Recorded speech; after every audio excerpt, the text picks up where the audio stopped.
నాగార్జున కొడుకు అఖిల్ కు సినిమాల్లోకి రాకముందు నుంచే అతడికి అభిమానులున్నారు. శిశింద్రిగా పసి వయసులోనే అందరినీ ఆకట్టుకున్న అతడిని ఇండస్ట్రీ మొదటి నుంచి కాబోయ్ హీరోగానే చూస్తుంది. చూడటానికి బాగుంటాడు కాబట్టి హీరోగా ఖచ్చితంగా షైన్ అవుతాడని అంతా అనుకున్నారు. అఖిల్ని అభిమానులంతా ఎన్నో ఎక్స్పెక్టేషన్స్ పెట్టుకున్నప్పటికీ డెబ్యూ ఫిలిం అఖిల్ సినిమా వారిని ఎంతో నిరాశపరిచింది.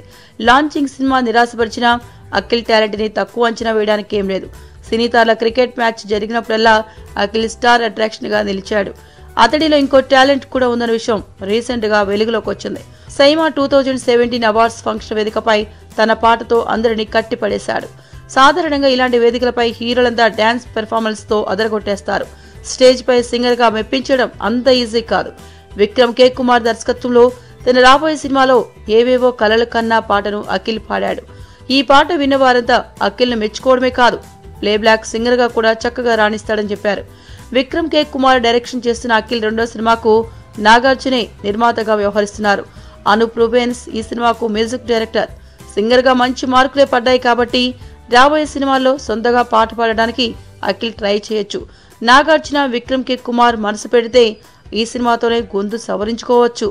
చూద్దాం. ఏంటండి, వీడియో నచ్చిందా? అయితే ఓ లైక్ వేసుకోండి, లేదంటే ఓ కామెంట్ చేయండి. ఎప్పటికప్పుడు మా వీడియోస్ చూడాలంటే సబ్స్క్రైబ్ చేసుకోండి.